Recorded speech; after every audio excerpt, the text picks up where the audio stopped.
வணக்கம். தமிழ்நாடு அரசியல் களம் நேயர்களுக்கு அன்பு வணக்கம். இப்போது இந்த மேடவாக்கத்தில் பிரச்சனை போயின்னு இருக்குது. என்ன பண்ணுறாங்கன்னு ஒன்றுமே புரிய மாட்டேங்குது. ரொம்ப கஷ்டமாக இருக்குது. மக்களை ஏன் கஷ்டப்படுத்துகிறாங்க? ஆக்ஷன் எடுக்கிறாங்களா இல்லையா, இல்லை சும்மா ரீல்ஸ் மட்டும் போடுறாங்களா, என்ன ஏதுன்னு ஒன்றும் புரிய மாட்டேங்குது. சரிங்களா? கரண்ட் இல்லைன்னு மக்கள் போராடுற அளவுக்கா தாவேக ஆட்சி நடக்குது தமிழ்நாட்டில்? ஒன்றுமே புரியல. ஒரு மாதம் ஆச்சு ஆட்சிக்கு வந்துட்டு, ஆனால் இன்னும் நிறைய செய்ய வேண்டியது இருக்குது. அதுக்குள்ளேயே உங்களுக்கு இவ்வளோ நிர்வாக திறமையற்ற ஒரு ஆட்சின்னு மக்கள்கிட்ட கெட்ட பேர் வாங்குற அளவுக்கு ஏன் அப்படி நடந்துக்கிறீங்க? அப்போ அமைச்சர்ஸ், அதிகாரிகள் எவ்வளோ சீக்கிரம் முடியுமோ அவ்வளோ சீக்கிரம் நன்மை செய்ய பாருங்க. மக்களுக்கு கோபம் வர மாதிரி பண்ணாதீங்க. பண்ணிங்கன்னா அதனுடைய விளைவுகள் வேற மாதிரி இருக்கும்.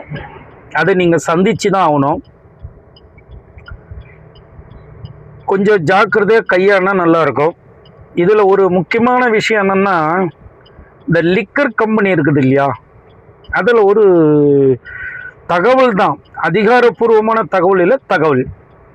அதில் என்னென்னா, ஒரு பெட்டிக்கு 40, 50, 60, 70, 90 இப்படி ஒரு ரேஞ்சு வச்சுட்டு பாக்ஸுக்கு போய் நின்றுருக்குது.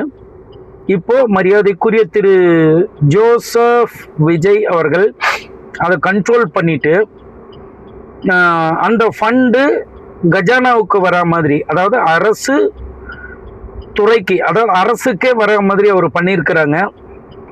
நல்ல விஷயம். I appreciate you. கங்க்ராச்சுலேஷன்ஸ்.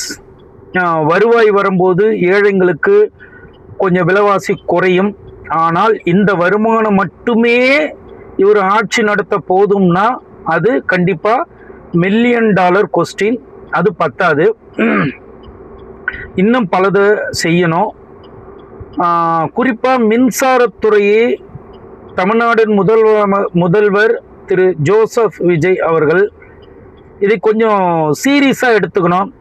ஏன்னா காலையில் 10 மணிக்கு போயிட்டு 5 மணிக்கு வீட்டுக்கு போகிற மாதிரிலாம் நினச்சிக்கூடாது. இது மக்கள் பணி. எப்போ வேணாலும் ரெடியாக இருக்கணும், எப்போ வேணாலும் செய்யணும்.